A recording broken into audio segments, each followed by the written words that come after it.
बड़े हो घने, एक पत्र छाह भी मांग मत, मांग मत, मांग मत, अग्निपथ, अग्निपथ, अग्निपथ। नमस्कार, प्राइम टाइम देख रहे हैं आप और मैं हूं आपके साथ स्वप्नेश दुबे। जी हां, सत्यमेव जयते, वो आवाज जो आपकी वजह से हम उठाते हैं, आपके साथ आपकी आवाज को वहां तक पहुंचाते हैं, उस सत्ता के गलियारे तक पहुंचाते हैं जहां तक कोई आपकी आवाज को नहीं ले जाता। सुदर्शन न्यूज वो काम पिछले कई सालों से करता रहा है, आपका लगातार समर्थन मिलता रहा और उसी को लेकर लगातार हम उसी जज्बे के साथ आगे बढ़ते रहे हैं और वही जज्बा अभी भी हम दिखाएंगे, आगे भी आपको दिखाएंगे, क्योंकि जीत जो हुई है वो सच्चाई की हुई है। संभल मामले को लेकर जिस तरह से सुदर्शन न्यूज की पत्रकारिता पर सवाल खड़े किए गए, जिस तरह से सुदर्शन न्यूज को झुकाने की कोशिश की गई, उन तमाम दिक्कतों के बावजूद हम डटे रहे अपने स्टैंड पर। हम डटे रहे उस बात पर कि हमने कुछ भी गलत नहीं दिखाया, हमने वो बात दिखाई जो कोई नहीं बताता, हमने उस बात को जनता तक पहुंचाया, हमने उस बात को सत्ता तक पहुंचाया जो कोई नहीं दिखाता। और उसी को लेकर संभल पुलिस ने अपनी चूक को माना है। पुलिस ने यह स्वीकार किया कि उसने जल्दबाजी में सारी प्रक्रिया को किया। आखिर इतनी जल्दबाजी भी क्या थी कि तुरंत ही एफआईआर दर्ज हो जाती है, तुरंत ही गिरफ्तारी हो जाती है। वो लोग बाहर रह जाते हैं जो देश को तोड़ने की बात करते हैं, वो कैसे अंदर चले जाते हैं जो देश को एक साथ रखने की बात करते हैं, जो भेदभाव को खत्म करने की बात करते हैं। ये तमाम बातें हैं आज आपके सामने। ये चेहरे पर हमारे खुशी इसलिए है, ये गर्व इसलिए है क्योंकि हम सच्चाई की पत्रकारिता करते हैं और इस पत्रकारिता को जीत मिली है जब सीधे तौर पर प्रशासन ने माना कि उनसे गलती हुई, उनसे चूक हुई और उन्हें यह मानना पड़ा, उन्हें रिहा करना पड़ा सुरेश चौहान जी को। उन्हें रिहा करके वापस नोएडा के जो हेड ऑफिस है सुदर्शन न्यूज का, वहां तक पुलिस खुद ला रही है। इसको आप खुद समझिए कि किस तरह से समर्थन मिला है और किस तरह से आपकी आवाज। हम जानते हैं कि आप सुदर्शन न्यूज के साथ तब भी थे जब कोई नहीं था, आज भी हैं जब हर कोई ये चाहता है कि सुदर्शन न्यूज की आवाज को दबाया जाए, तब भी आप हमारे साथ मौजूद हैं। किस तरह का समर्थन मिला है पूरे देश से, देहरादून की एक तस्वीर आपको दिखाते हैं। ये तस्वीर देखिए, राष्ट्रवादी पत्रकार सुरेश चौहान जी की रिहाई को लेकर साथ जो है समर्थन जो है वो सीधे तौर पर देखने को मिला है और शायद यही आवाज पहुंची सत्ता तक, यही आवाज पहुंचा प्रशासन तक और यही जो आप लोगों का जज्बा है, इसी ने आगे आकर ये बात रखी कि हाँ, जनता क्योंकि साथ है, जनता क्योंकि सुदर्शन न्यूज की पत्रकारिता को समझती है। आप ही तो हमें बेहतरी से जानते हैं, वो लोग क्या जानेंगे जो एक तरफा बात करते हैं, जो संसद को गुमराह करते हैं, वो सुदर्शन न्यूज की पत्रकारिता को आखिर जानेंगे तो क्या जानेंगे। देहरादून से जो समर्थन मिला है, समर्थन देते हुए वहां के लोगों ने, आप लोगों ने क्या कुछ कहा है वो सुनते हैं, उसके बाद बात करते हैं। कहना चाहेंगे इतनी त्वरित गति से जिस तरह से प्रशासन ने, जिला प्रशासन ने उनकी गिरफ्तारी करी है, मैं देख रहा हूँ संदेहजनक स्थिति लग रही है कि ये सपा सरकार के दबाव में ही आज काम हो रहा है। क्योंकि सुरेश चौहान जैसे राष्ट्रवादी पत्रकार की एकदम से गिरफ्तारी, जिसमें कि उसका अवलोकन नहीं किया गया, जांच नहीं की गई, तत्काल प्रभाव से उनकी रिहाई गिरफ्तारी कर ली गई है। अभी तो जांच भी नहीं बैठी और जिस विषय के लिए वो उनकी गिरफ्तारी कर रहे हैं कि उन्होंने इस तरह का कोई वक्तव्य दिया है कि जो सांप्रदायिक द्वेष फैलाने वाला जैसे है, ऐसा कहीं ऑन रिकॉर्ड है ही नहीं। तो इसमें हम लोग जो राष्ट्रवादी संगठन है लामबंद है और इसमें तत्काल प्रभाव से हम चाहते हैं कि उनकी रिहाई हो, नहीं तो हम इसमें बड़े आंदोलन के लिए भागे होंगे और हम भी संभल के लिए कूच करेंगे। देखिए, बड़ा दुर्भाग्यपूर्ण विषय है जिस तरह से उनकी रिहाई हुई है। वो राष्ट्र के एक जिम्मेदार व्यक्तियों में से एक हैं, बुद्धिजीवी व्यक्ति हैं वो, जिनकी आज की डेट में इस तरह की घटना मैं नहीं समझता कि सही हुई है। और मैं चाहता हूँ कि इस घटना पे योगी सरकार को जल्द से जल्द कोई ना कोई एक्शन लेना चाहिए। जो व्यक्ति जिम्मेदार हैं उनको गिरफ्तार करें और जो व्यक्ति निर्दोष हैं उनको रिहा करें। आगे की रणनीति यही रहेगी कि अगर इस पर जल्द से जल्द तुरंत कोई कार्रवाई नहीं की गई तो हम सभी संगठन लामबंद होकर संभल कूच करेंगे। कार्रवाई बहुत ही गलत हुई है। कार्रवाई बिल्कुल 101% दबाव में हुई है, क्योंकि जो व्यक्ति खुलेआम चैलेंज करता है कि इस व्यक्ति, अगर ये व्यक्ति एक पत्रकार अगर व्यक्ति किस जगह जाता है तो वो कहीं भी देश में जा सकता है, उसको कोई दिक्कत नहीं होनी चाहिए। और उसको जाने के लिए अगर कोई व्यक्ति ये कहता है कि अगर इसने यहाँ पे कदम रखा तो मैं इसका सर काट दूंगा या इसके हाथ पैर तोड़ दूंगा, तो पहले गिरफ्तारी उसकी होनी चाहिए, उसके बाद किसी और व्यक्ति की गिरफ्तारी होनी चाहिए, और वो भी सबूतों के आधार पर। तो गिरफ्तारी नहीं होनी चाहिए, और जो भी गिरफ्तारी हुई है वो सीधे तौर पर दबाव की वजह से हुई है, दबाव में आते हुए कार्रवाई की गई है। ये तो आप भी समझ रहे हैं, ये लोग भी समझ रहे हैं। ये जो बेवकूफ बनाने की कोशिश की जा रही है, ये जो लोग, जावेद अली खान जैसे कुछ लोग संसद को गुमराह करके ये समझते हैं कि लोगों को भी वो गुमराह कर रहे हैं, वो समझ लें कि वो भूल कर रहे हैं। क्योंकि सीधे तौर पर सुदर्शन न्यूज ने हमेशा से पत्रकारिता के नियमों का पालन किया है, पत्रकारिता के जज्बे को आगे रखा है, राष्ट्रवाद की बात को हमेशा से बुलंदी के साथ किया है, और राष्ट्र सर्वप्रथम का जो नारा है उससे तो हम कभी पीछे नहीं हटेंगे।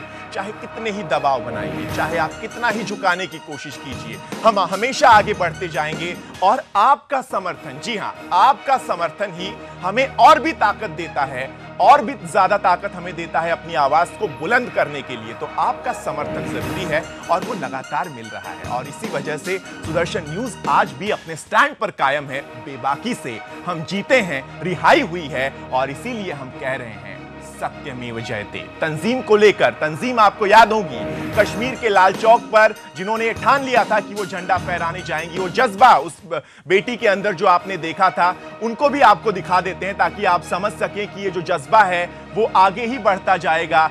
सत्यमेव जयते, सुदर्शन में सत्य की जीत जरूर हुई है। इसको लेकर हम बार बार आपको इसलिए बता रहे हैं क्योंकि ये साफ तौर से दबाने की कोशिश थी। तंजीम को भी आपको दिखा देते हैं, उसके बाद सुनाते हैं कि तंजीम ने आखिर क्या कुछ कहा है समर्थन देते हुए इस रिहाई।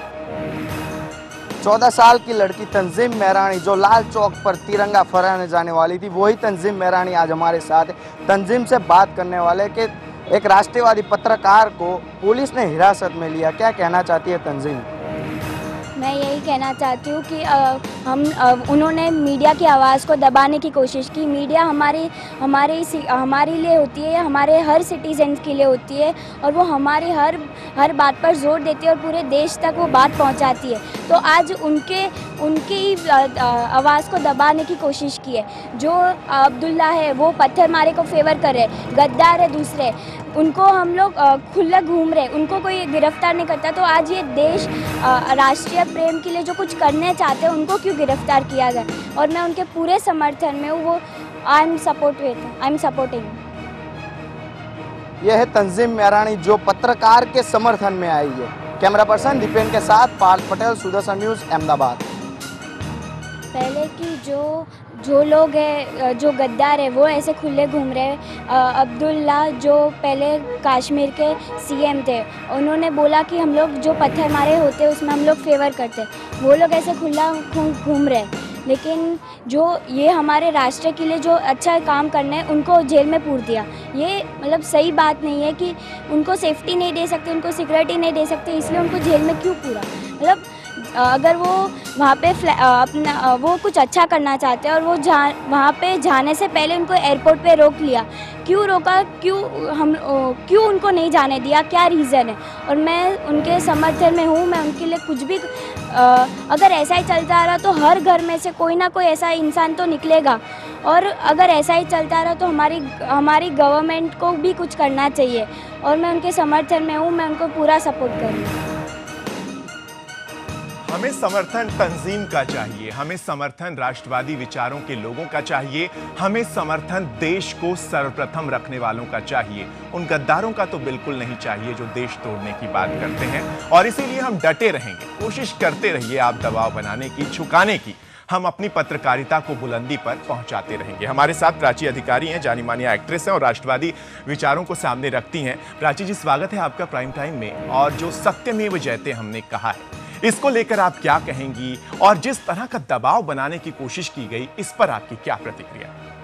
देखिए, पहले तो प्रशासन ने बहुत अफरा तफरी में ये फैसला लिया, और जहाँ तक रही जावेद अली खान जो कि एक सांसद हैं, उन्होंने बात करी यूट्यूब की कि क्लिप्स देखी। क्या क्लिप्स देखकर उन्होंने, जैसा कि अभी तंजीम कह रहे थे, कि उन्होंने कभी पत्थरबाजों की वीडियो देखी है? कभी उन्होंने अखिलेश यादव को ये कहते हुए देखा है कि सिर्फ एक समुदाय विशेष की बेटियां हमारी बेटियां हैं? कभी उन्होंने इस पे आवाज़ उठाई है? कभी पत्थरबाजों के लिए जो फारूक अब्दुल्ला समर्थन करते हैं और सीएम रहे हैं जम्मू कश्मीर के, उनके विरुद्ध कभी आवाज़ उठाई है कि ऐसा क्यों हो रहा है? मैं एक सांसद हूँ और मैं यहाँ पर इस मंदिर में बैठा हुआ हूँ राज्यसभा की, लोकसभा की, तो आज वो व्यक्ति एक ऐसे पत्रकार के, एक ऐसे संपादक के विषय में बोलता है जो हमेशा राष्ट्र हित की बात करते रहे हैं और कार्रवाई करने पे मजबूर कर देते हैं और ऐसा उसको एक मुद्दा बना देते हैं कि जैसे ना जाने सुरेश चौहान के जी ने क्या अपराध कर दिया हो या सारे जो आतंकवाद के जो गुण हो उनमें ही समाये हुए हों। अगर इस तरह की अफरा तफरी पुलिस किसी संभल में बैठे हुए उन आतंकवादियों को जिनको लोग पनाह देते हैं उनको पकड़ने में लगाती, शायद कसाब जैसे कितने जेल के अंदर होते और कितने फांसी पे चढ़ चुके होते। तो ये राष्ट्रवादी जो हमारी नीतियां हैं और जो सुदर्शन जिसको लेकर काम करता आ रहा है उस मुहिम को एक बंद करने की सोची समझी एक साजिश भी की तरफ भी इशारा करती है। जी बिल्कुल, तो सोची समझी साजिश की आप बात कर रही हैं। प्राची जी मैं आऊंगा आपके पास, लेकिन उससे पहले जो सत्य की जीत हुई है उसको लेकर लगातार बातें अब हो रही हैं। और जीत क्या होती है? जब हम बात करते हैं, जब हम आवाज उठाते हैं तो सीधे तौर पर जनता की आवाज होती है। चुप्पी कितनी खतरनाक होती है ये अगर आपको समझना है तो आपको मशहूर कवि पाश के शब्दों में समझना पड़ेगा। और वो समझाने के लिए इस रिपोर्ट को देखिए ताकि आप समझ पाएं कि जो हम करते हैं वो सीधे तौर पर आपकी आवाज को बुलंद करना है, क्योंकि जो चुप्पी है वो सबसे खतरनाक होती है। इस रिपोर्ट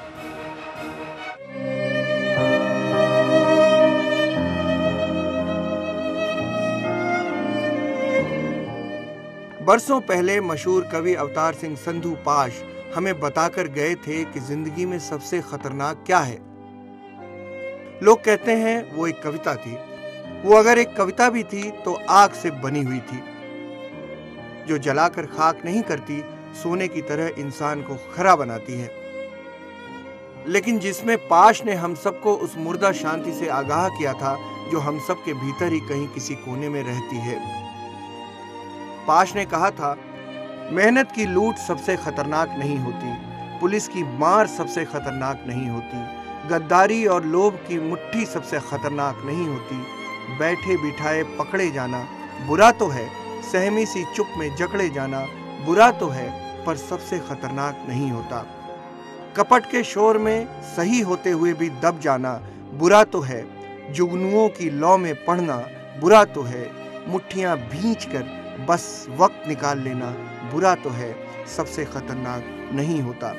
सबसे खतरनाक होता है मुर्दा शांति से भर जाना, तड़प का न होना, सब सहन कर जाना, घर से निकलना काम पर और काम से लौटकर घर आना। सबसे खतरनाक होता है हमारे सपनों का मर जाना। सबसे खतरनाक वो घड़ी होती है आपकी कलाई पर चलती हुई भी जो आपकी नज़र में रुकी होती है। सबसे खतरनाक वो आँख होती है जो सब कुछ देखती हुई जमी बर्फ होती है, जिसकी नज़र दुनिया को मोहब्बत से चूमना भूल जाती है, जो चीज़ों से उठती अंधेपन की भाप पर ढुलक जाती है, जो रोज़मर्रा के क्रम को पीती हुई एक लक्ष्यहीन दोहराव के उलटफेर में खो जाती है।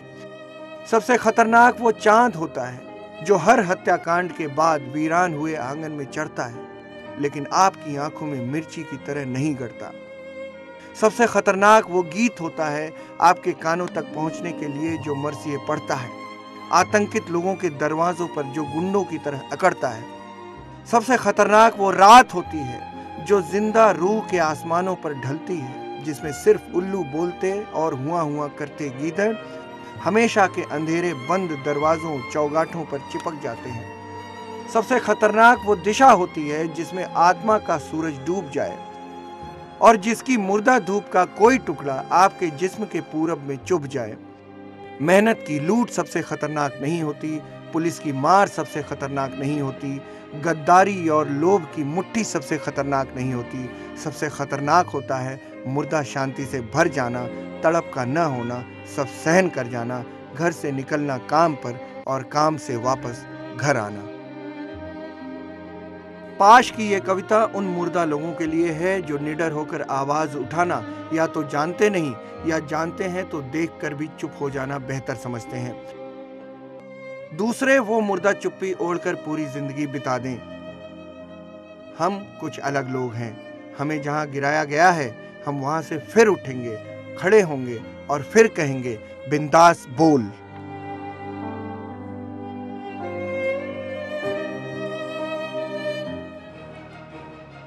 सीधे तौर पर मतलब है हमारी आंखें जमी बर्फ नहीं है। हम जो देखेंगे, जो गलत देखेंगे, उसको आपके सामने रखेंगे, आपकी आवाज बनेंगे और बुलंदी के साथ आपकी आवाज को उस सत्ता तक पहुंचाएंगे, सत्ता की गलियारों तक पहुंचाएंगे, जहां वो आवाज पहुंचनी चाहिए, जहां से जवाब मिलना चाहिए। जवाबदेही हम तय करते रहेंगे। वो लोग जो इस वक्त देख रहे हैं, जो हमें जज करने की कोशिश करते हैं, जो दबाने की कोशिश करते हैं, वो समझ लें कि आवाज ये उठती रहेगी।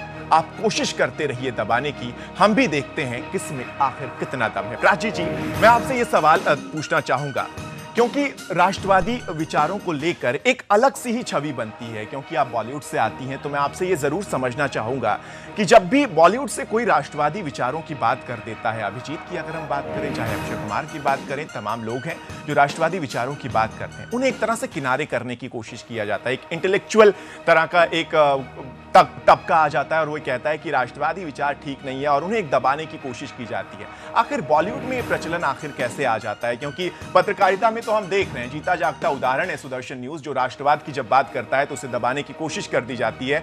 बॉलीवुड में ये जो परंपरा है, आखिर ये कैसे बन रही है और कितना इससे जो सीधे तौर पर हम कह सकते हैं नुकसान होने वाला है, आपको लगता है? देखिए, नुकसान तो ये है कि जो पीढ़ी है उसकी सोच में कहीं ना कहीं, उसकी जड़ों में ये बात आ गई है कि अगर हमें राष्ट्रवादिता या नेशनलिज्म की बात करनी है या अपने आप को सो कॉल्ड सेकुलरिस्ट कहना है या सेकुलरिज्म की बात करनी है, तो आप हिंदू को 2-4 गाली दे दीजिए तो आप सेकुलरिस्ट की लिस्ट में आ जाते हैं। ये उनकी धर्मनिरपेक्षता है कुछ पार्टियों की, चाहे वो कांग्रेस हो चाहे आप हो। और वहीं अगर कोई बहुसंख्यक समाज के अधिकारों, क्योंकि देखिए ये नहीं होता है कि ये पहला भारत एक राष्ट्र है जहां बहुसंख्यक समाज पर पत्थर बरसाए जाते हैं और पुलिस के हाथ यूं बांध दिए जाते हैं, और यही ऐसा किसी और राष्ट्र में नहीं होता है जी। और अगर कोई बहुसंख्यक है, अगर वो मांगता है, अपनी मांगे मांगता है, तो उसकी मांगे पूरी करी जाती हैं।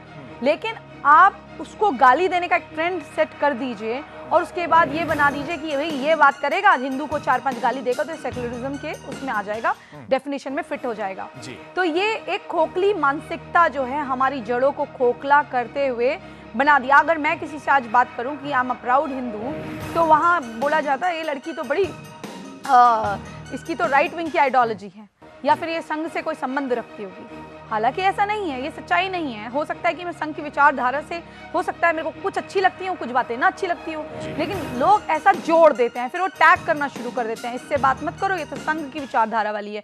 तो वो वहाँ पर कुछ समुदाय विशेष के जो दोस्त लोग होते हैं वो साइड किनारा करने लगते हैं। फिर वो किनारा करने लगते हैं तो आधा पैसा लगता है गल्फ से जी, दूसरी कंट्री से। तो वो ऐसी पिक्चरों में उनको नहीं लेना चाहते हैं जो अब उनके समुदाय को छोड़ के किसी और की हिमायत करते हैं।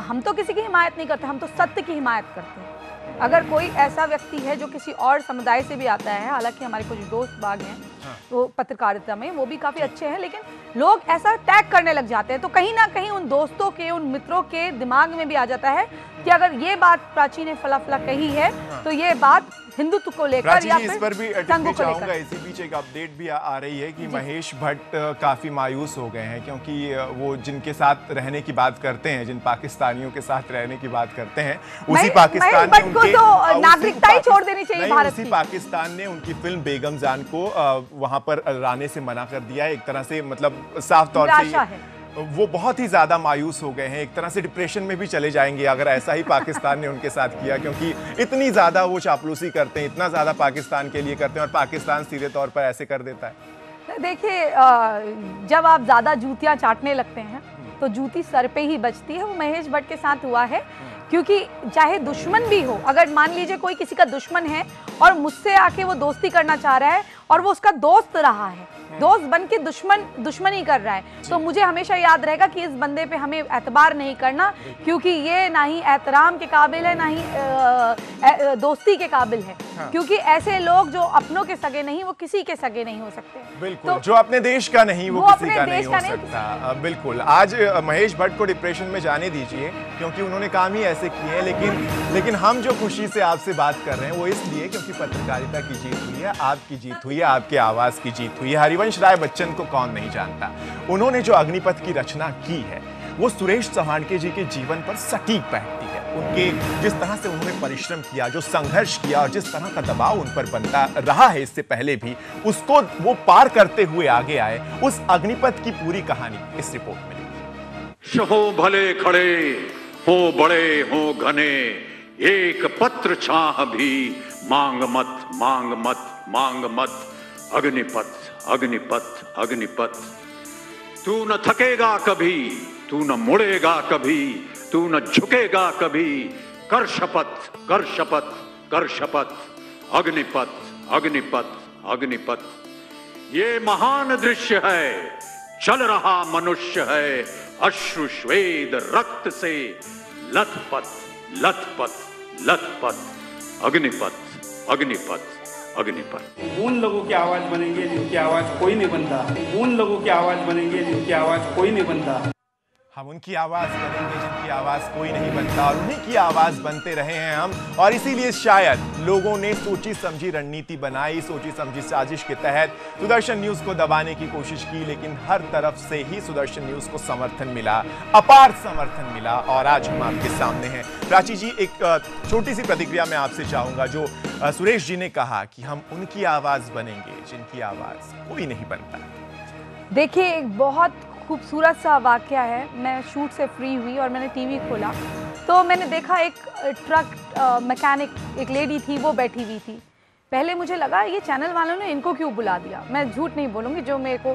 फिर बाद में मुझे एक दूसरा पहलू नज़र आया कि एक ऐसे व्यक्ति की आवाज़, एक मामूली, मैं किसी को मामूली वैसे नहीं बोल रही हूँ, जिसको कोई और चैनल नहीं बुलाता है, वो एक छोटे वर्ग से आने वाले मेहनत कश मजदूर को भी ये चैनल बैठाने का मद्दा रखता है। मुझे इस चैनल ने आवाज़ दी है। और तो और मेरे जो राष्ट्रवादी विचार थे मैंने सबसे पहले सुदर्शन पे रखे, और मैं बहुत आभारी हूँ सुरेश चौहान के जी का कि जिन्होंने मुझे मेरे विचार रखने का मौका दिया। हालांकि हम जैसी जो अभिनेत्रियां होती हैं जो राष्ट्रवादी वक्तव्य बोलती हैं या वाक्य बोलती हैं, उनको कोई नहीं बैठाना चाहता, क्योंकि लोग डरते हैं कि उनके सेकुलरिज्म में कोई धक्का ना पहुंच जाए या फिर एक टैग जोड़ देते हैं। बिल्कुल, ये बहुत इंपॉर्टेंट बात है आपने जो कही कि वो अलग से ही दर्शाने की कोशिश करते हैं। जो राष्ट्रवाद की बात कर दे उनके लिए वो सांप्रदायिक हो जाता है, लेकिन आप छद्म धर्मनिरपेक्षता करते रहिए, आप इंटेलेक्चुअल बने रहेंगे। इस पर चर्चा जारी है एक छोटे से ब्रेक के बाद, लेकिन यहाँ तो सत्य की जीत हुई है और सत्य पर बात होती ही रहेगी।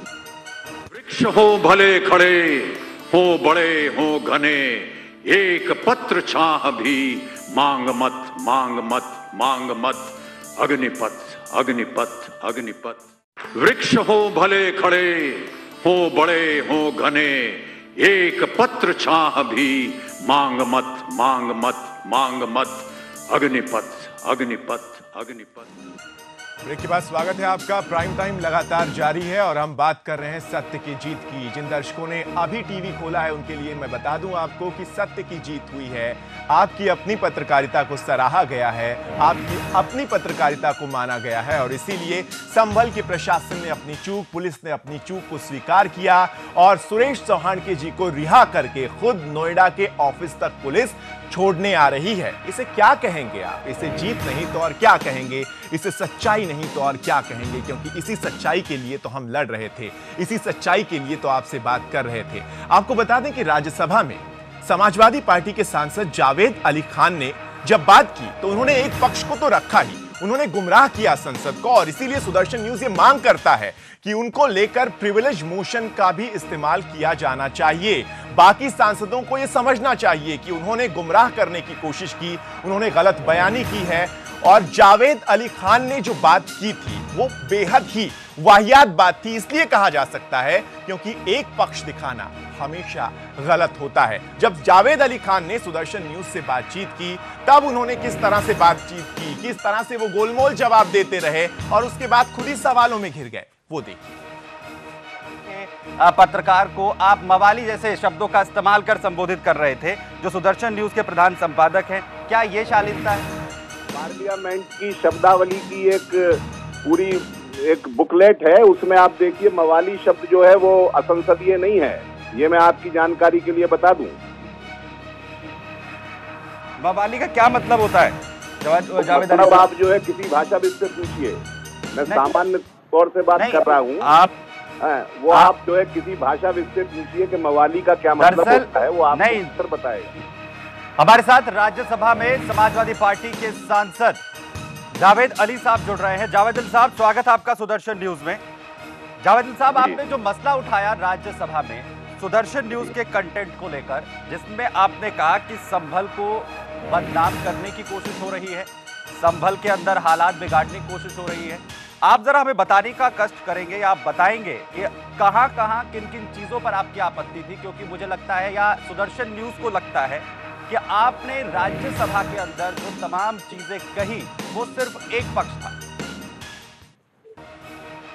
एक पक्ष और दो पक्ष का प्रश्न नहीं है जी। आप सुदर्शन टीवी की वेबसाइट YouTube पर जो उनके अपलोड्स हैं उन पर जाकर के देख लीजिए। आपको ही नहीं, जो भी देखेगा उसको पता चल जाएगा कि उसमें संभल के बारे में क्या क्या कहा जा रहा है। दरअसल जावेद अली साहब, सवाल यही है, आप जिस कंटेंट की बात कर रहे हैं, चाहे वो सोशल मीडिया पर हो या वो ऑन एयर कंटेंट हो, जो तमाम चीजें हैं जिनके संज्ञान लेने की आप बात कर रहे हैं, जो टीवी पर गया और जो आपके YouTube पर मौजूद है जी, सिर्फ उसको देख लीजिए। जो भी चाहे वो देख ले और वो स्वयं उस बात का आकलन करे कि वो आपत्तिजनक है कि नहीं।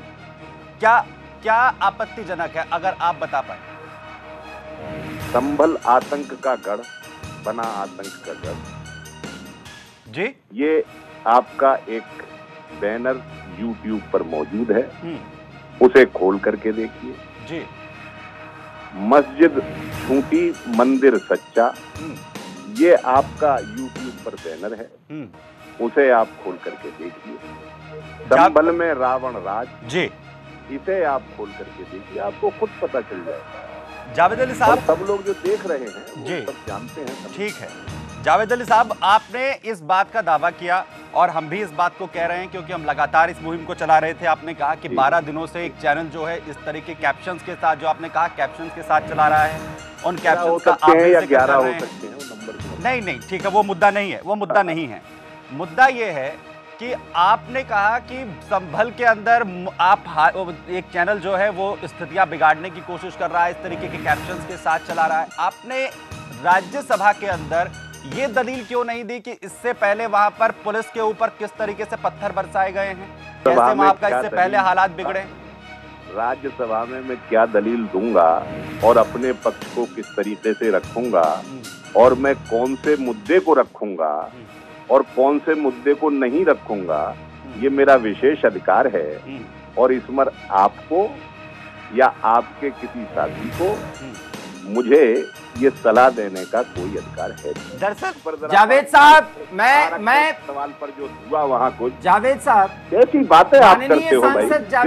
जावेद अली साहब, हम तो जवाब मांग रहे हैं आपसे, हम कोई बात नहीं कर रहे हैं, ना अपना कोई तथ्य रख रहे हैं। मीडिया का काम होता है कि दोनों पक्षों को सामने लाया जाए और बैठाया जाए। हमने राज्यसभा सांसद जावेद अली को अपने सामने रखा है और हम आपको पूरा मौका दे रहे हैं बात करने का। हम आपसे पूछ रहे हैं सीधा सीधा सवाल कीजिए, अमन शांति की बात कीजिए। आपका फिर आपने राजनीति की बात की। अमन शांति तो एक संदेश है। जावेद साहब, मेरा एक सीधा सवाल है, आपने कंटेंट पर 12 दिन चले कंटेंट पर सवाल उठाए थे सर, मैं आपसे बार बार कह रहा हूं कि हमारे प्रधान संपादक की क्या भाषा थी, क्या ऐसे शब्दावली थी, या हमारे चैनल का क्या ऐसा कंटेंट था जिससे संभल का सांप्रदायिक संभल में वो सब कंटेंट जो एफआईआर दर्ज हुई है संभल के थाने में, मेरे प्रश्न उठाने से पहले उसमें मौजूद हैं, वो उठा करके देख लीजिए। उसमें मौजूद नहीं है सर, वो आपने तो संसद में उठाया। तो एफआईआर बगैर इल्जामों के दर्ज नहीं होती है, किसी और को कानून बताना। उसमें हम कानून नहीं बता रहे हैं, हम सवाल पूछ रहे हैं, हम कानून पूछ रहे हैं आपसे। जरूर है, उसे देखिए एफआईआर को और अपने टीवी पर चलाइए, स्क्रीन पर आप अगर उस कंटेंट में हमें कोई आपत्ति होती ना जावेद अली साहब, तो अब तक वो यूट्यूब से हट चुका होता वो तमाम कंटेंट। और अगर आप ये कह रहे हैं कि उसे ऑन एयर कीजिए, तो हम उसे एक बार नहीं 1000 बार ऑन एयर करने के लिए तैयार हैं। और वो तमाम लोग जो इसकी जांच करते हैं, जिसमें जावेद अली भी शामिल हैं, वो उस कंटेंट को पूरी तरीके से बारीकी से हर एक छलनी से निकालकर हर एक तरीके से फिल्टर कर सकते हैं। जावेद अली साहब, जो हमने आपसे बात की है उसमें एक बार भी आप ये नहीं बता पाए कि राज्यसभा के अंदर जिस कंटेंट को लेकर आप सवाल उठा रहे थे उसमें सिर्फ आप यूट्यूब या सोशल मीडिया का जो है जिक्र करते रहे हैं। और हम आपसे दरख्वास्त करेंगे, सुदर्शन न्यूज की और प्रधान संपादक की चिंता आप छोड़ दें, हम आपसे दरख्वास्त ये करेंगे कभी संभल के अंदर जो कुछ हालात हैं उनके बारे में भी, और ईश्वर बाबर जैसे लोग जो वहां पर पनप रहे हैं उनके बारे में भी एक बार राज्यसभा में अगर आप जिक्र करेंगे तो संभल जो है कश्मीर बनने से, वहां के हालात बिगड़ने से बच जाएगा। बिल्कुल, सुदर्शन न्यूज जावेद अली खान से बस यही बात कहना चाहता है कि आप चिंता छोड़िए, हमारे प्रधान संपादक की चिंता छोड़ दीजिए, आप सुदर्शन न्यूज की चिंता छोड़ दीजिए कि उसे किस तरह से काम करना चाहिए। अगर आप जैसे लोगों से पत्रकारिता होती, अगर आप जैसे लोगों से पत्रकारों को सीखना पड़े, तो वो सबसे बड़ा दुर्भाग्य का दिन होगा पत्रकारों के लिए और पत्रकारिता के लिए। इसलिए उसकी चिंता छोड़िए, आप बस संभल में जो हालात हैं उसी को संसद में कह देते, वही बहुत बड़ी बात हो जाती। प्राची अधिकारी जी लगातार हमारे साथ मौजूद हैं। प्राची जी, जो ये एक तरफा पक्ष रखा गया, जो ये संसद को गुमराह करने की कोशिश की गई और सीधे तौर पर सुदर्शन न्यूज को सवालों के घेरे में खड़ा करने की कोशिश की गई, तो क्या अब आपको नहीं लगता कि अब पाला पलट गया है, पलड़ा भारी हो गया है सुदर्शन न्यूज का? और जावेद अली खान से जब सुदर्शन न्यूज ने बातचीत की तो उनके पास सवालों के जवाब बिल्कुल नहीं थे। बिल्कुल, देखिए, जब सत्य अपने आप में गवाही देता है तो जितने भी देशद्रोही ताकतें होती हैं या जो भी ऐसे लोग जो राष्ट्रवादी लोगों को दबाना चाहते हैं, वो बाद में मौन धारण कर लेते हैं क्योंकि उनके पास कुछ बोलने को नहीं होता। लेकिन सत्य कभी मरता नहीं, सत्य हमेशा उजागर होके निकलता है। लाख कोशिश करी जावेद अली खान ने, उन्होंने YouTube की बार बार जिक्र करा कि आप सुदर्शन का ये क्लिप चलाइए, करिए। उनको ये मालूम होना चाहिए कि मीडिया एक ऐसा स्तंभ है, मतलब एक ऐसा जरिया है जहां पर कई मर्तबा केस जो है पुलिस के भी सुलझाए जाते हैं। मीडिया जो है कभी कभी केसेस को ऐसे फॉलो करता है कि जजमेंट जो होता है वो उस रिपोर्ट के बेस पे आधारित हो जाता है। उन्होंने एक साजिश करी, उन्होंने संभल पे पर्दा डालने के लिए कि संभल, अगर सुरेश चौहान जी वहाँ पर पहुँच जाते और मतलब वहाँ पर जाके अपनी रिपोर्टिंग कर लेते, साक्षात उसको रिपोर्टिंग कर लेते और लोगों को दिखा देते, तो जनता आगाह हो जाती कि ऐसा ऐसा यहाँ हो रहा है। लेकिन उन्होंने क्या करा, उन्होंने YouTube की कुछ क्लिप्स को मुद्दा बना के कि मंदिर सच्चा, मस्जिद झूठी। अरे उनको ये मालूम है कि कितनी मस्जिदें तोड़कर बाबर ने हमारा इतना बड़ा राम मंदिर तोड़ा और उस पर अपनी बाबरी मस्जिद बना दी। तो आज मेरे घर पे कोई कब्जा कर ले और कल को आके कह दे मेरा ही घर था, तो ये थोड़ी ना होगा। आज हम उस पे जो हमारे इष्ट देव हैं, राम है, वहाँ मंदिर नहीं बना सकते हैं। उसके लिए हमें उससे हमें न्यायालय का वेट करना पड़ रहा है, सुप्रीम कोर्ट का आदेश का वेट करना पड़ रहा है। हमारी आस्था जुड़ी हुई है, उनको हमारी आस्था नहीं दिखाई देती और उनको फिक्र है सिर्फ अपनी आस्था की, और वो झूठ पे पर्दा डालने के लिए वो एक ऐसे व्यक्ति पे आरोप लगा देते हैं जो जिंदगी भर राष्ट्रवादिता और हिंदुत्व के लिए और समाज से जुड़े हुए मुद्दों के लिए लड़ता आया हुआ ऐसा व्यक्ति, जो जमीन से जो पत्रकारिता करके निकला है, वो ऐसे व्यक्ति पे आरोप लगा के उसको साजिश के थ्रू उसको ये जेल भिजवाने साजिश का की काम जो करते बात हैं। हो रही है प्राची जी, क्योंकि सच्चाई नहीं देखना क्या चाहिए आपको ऐसा लगता है क्योंकि हिंदू देवी देवताओं पर और हिंदुत्व पर जब भी किसी ने विरोध करने की कोशिश की, जब भी खिलाफत हुई है, तो सीधे तौर पर सुदर्शन न्यूज ने आवाज उठाई। पीके उसका जीता जागता उदाहरण है उस फिल्म का, जिस तरह से सुरेश चौहान के जी ने ही अपने खास कार्यक्रम बिंदास बोल में उस मुद्दे को उठाया था। क्या आपको नहीं लगता कि सोची समझी रणनीति के तहत ये सब कुछ हुआ है? ये सारी चीजें जो हैं सोची समझी रणनीति के तहत हो रही हैं। क्या ये लॉबिंग आपको लगती है कि साफ तौर से इसीलिए रणनीति बनाई जा रही है, इसीलिए साजिश की जा रही है ताकि किसी तरह से इस आवाज को दबाया जा सके? क्योंकि सीधे तौर पर तो कोई लड़ाई कर नहीं सकते, तो पीछे से ही सही। देखिए ऐसा है, सबसे पहली बात, फिल्मों में तो आपको पता ही है कि पैसा कहां से लगता था जी। जब से काला धन की रोक हुई है तब से थोड़ा कम हुआ है, लेकिन अभी भी है क्योंकि उनके हिमायती यहाँ बैठे हुए हैं। ठीक है, इसलिए बैकिंग हो रही है यहाँ पर बैठे। देखिए देश कभी गुलाम नहीं होता जब देश में छुपा हुआ व्यक्ति ही अगर वो नहीं करता, अगर देश में छुपा हुआ व्यक्ति ही देश के गद्दारों का साथ नहीं देता या उनके लिए स्लीपर सेल्स नहीं बनाते, जो कि यहाँ पर आपको सुनने में आता होगा कई पाकिस्तानी होते हैं गायब हो जाते हैं। अगर ये सब देश के ही लोग देश में बैठ के गद्दारी नहीं कर रहे होते तो ये देश की हालत ऐसी नहीं होती। आज ये अमेरिका से कितने हजार साल पहले आगे चला, कितने साल पहले आगे चला गया होता उनसे, टेक्निक में, हर चीज़ में। लेकिन इसको जितना भारत आगे बढ़ना चाहता है या प्रधानमंत्री मोदी जैसे लोग जब आ जाते हैं जो देश को आगे बढ़ाना चाहते हैं, कुछ ये देश के गद्दार होते हैं, उसे पीछे धकेलने का काम करते हैं। तो ठीक उसी तरह से आपको मालूम होगा गल्फ फंडिंग होती है, पैसा लगता है, पाकिस्तान का सट्टा लगता है यहाँ पर, क्रिकेट में भी और फिल्मों में भी। उसके बाद क्या होता है, बॉलीवुड वर्सेस हिंदुत्व। अब वो कैसे होता है, मेरे को कोई आपत्ति नहीं है कि आप या अल्लाह बोल रहे हैं, लेकिन आप हे भगवान वाले गीत भी तो करिए। जब से फिल्म इंडस्ट्री आई है, पहले एक ज़माना हुआ करता था जो हम बहुत पुराना देखते हैं, जब हम बिल्कुल 1940s या 46 की मूवीज़ में जाते हैं, तब हम कहीं पर देखते हैं कि हे ईश्वर, हे प्रभु, ऐसे गाने, आप बड़े दयावान, कुछ इस तरह के गाने। लेकिन उसके बाद जो मिड से एक सिलसिला शुरू हुआ, वो ऐसा सिलसिला हुआ कि या मौला या खुदा, हमें कोई आपत्ति नहीं, लेकिन आप अपने आप को उठाने के लिए हमें मत गिराइए। तो आप यहाँ तो प्राची अधिकारी जी कहा जाता है ईश्वर अल्लाह तेरो नाम, सब कुछ तुम्हारा हमारी ही नाम संस्कृति है, लेकिन संस्कृति ये भी तो कहती है। और ये प्राची जी, ये खूबसूरत तस्वीर इसी बीच दिखाना चाहूंगा अपने दर्शकों को, आप भी देखिए इन तस्वीरों को। ये मुस्लिम राष्ट्रीय मंच की ओर से किया जा रहा है और सुरेश चौहान के जी को रिहा करो, छत्तीसगढ़ से ये सीधी तस्वीरें सामने आप देख पा रहे हैं। रायपुर देखिए, उस पूरे पोस्टर को लेकर एक हाथ में एक लेकर खड़े हैं, कैंडल मार्च निकाल रहे हैं, क्योंकि मन के सच्चे होते हैं। बिल्कुल मुस्लिम राष्ट्रीय मंच की ओर से ये कैंडल मार्च निकाला जा रहा है और सीधे तौर पर सुरेश चौहान के जी के समर्थन में उन्हें रिहा करने की बात कही जा रही है। तो वो लोग भी अगर इस वक्त टीवी देख रहे हो, वो लोग भी अगर इस वक्त प्राइम टाइम देख रहे हो, तो मैं उन्हें बताना चाहूंगा कि आपके कैंडल मार्च ने सीधे तौर पर, आपकी दुआओं ने सीधे तौर पर असर किया है और आप जिन्हें चाहते हैं सुरेश चौहान के जी को, उन्हें रिहा कर दिया गया है। यही मैं कह रही थी ना, हमें कोई आपत्ति नहीं है, आप या अल्लाह बोलिए या मौला बोलिए, लेकिन आप उस एक समुदाय को बढ़ाने के लिए हमारी भावनाओं की जो बहुसंख्यक है उनकी भावनाओं का अपमान ना करें।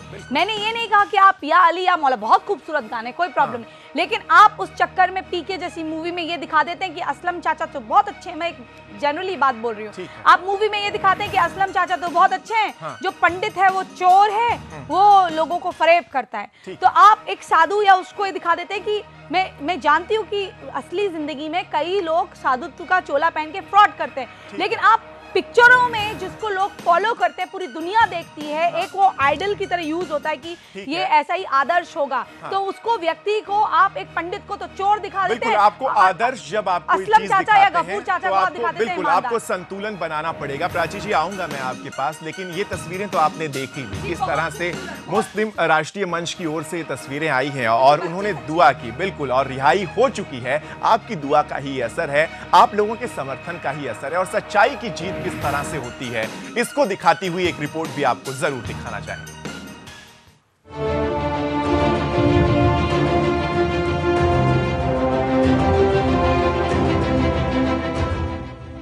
पूर्व राष्ट्रपति स्वर्गीय कलाम साहब ने कहा था, सपने देखो। उसने भी सपना देखना शुरू किया, सपना हर आदमी को हक दिलाने का, सच्चाई से रूबरू कराने का, देशद्रोहियों से देश को मुक्त कराने का, तमाम दबाव और धमकियों के बावजूद वो अपनी राह से डिगा नहीं। राहत इंदौरी की इन लाइनों पर गौर करिए। इंसाफ जालिमों की हिमायत में जाएगा, सर बच गया है वो भी शराफत में जाएगा। दोज़ख के इंतजाम में उलझा है रात दिन, दावा ये कर रहा है कि जन्नत में जाएगा। खुशफहमियों की भीड़ में तू भूल क्यों गया, पहले मरेगा बाद में जन्नत में जाएगा। जब मुट्ठी भर लोगों की गुंडागर्दी और लोकतंत्र का मखौल उड़ाने वाले लोगों ने शोर मचा दिया कि ये उन्मादी है, तो आंखों पर बंधी पट्टी के साथ खड़ी न्याय की देवी को सुना दिया गया गलत बयान। मगर इंसाफ की देवी पर विश्वास करते हुए न्याय की आस में देश प्रेमी बैठ गए हैं। झूठ भले ही कितना जोर से बोला गया हो, मगर इस बार वो सच बन नहीं पाएगा, या कहें तो झूठ को सच हम बनने नहीं देंगे। कवि दुष्यंत की वो लाइनें हमें भी याद हैं और आपको भी याद होंगी। हो गई है पीर पर्वत सी पिघलनी चाहिए, इस हिमालय से कोई गंगा निकलनी चाहिए। सिर्फ हंगामा खड़ा करना मेरा मकसद नहीं, सारी कोशिश है कि ये सूरत बदलनी चाहिए। देशभक्तों की पीर इस झूठ के बाद पर्वत जैसी हो गई है, और हमें विश्वास है कि फिर से जब तुमुलनाद होगा तो सच की गंगा जरूर बहेगी। वाकई हमारा मकसद भी कभी नहीं रहा कि हम हंगामा खड़ा करें। हमारे रग रग में राष्ट्र है, हमारे लिए राष्ट्र सर्वप्रथम है। हमारे लिए न कोई आम है न कोई खास, हर देश प्रेमी हमारे लिए भगवान है। हमने जो भी किया है डंके की चोट पर किया है, देशद्रोहियों के खिलाफ किया है। देश के खिलाफ षड्यंत्र रचने वालों को बेनकाब किया है। देश की ओर जब भी कोई आंख उठी, हमने उन आंखों को ज्योतिहीन कर दिया है। हमारा एकमात्र उद्देश्य सशक्त हिंदुस्तान है।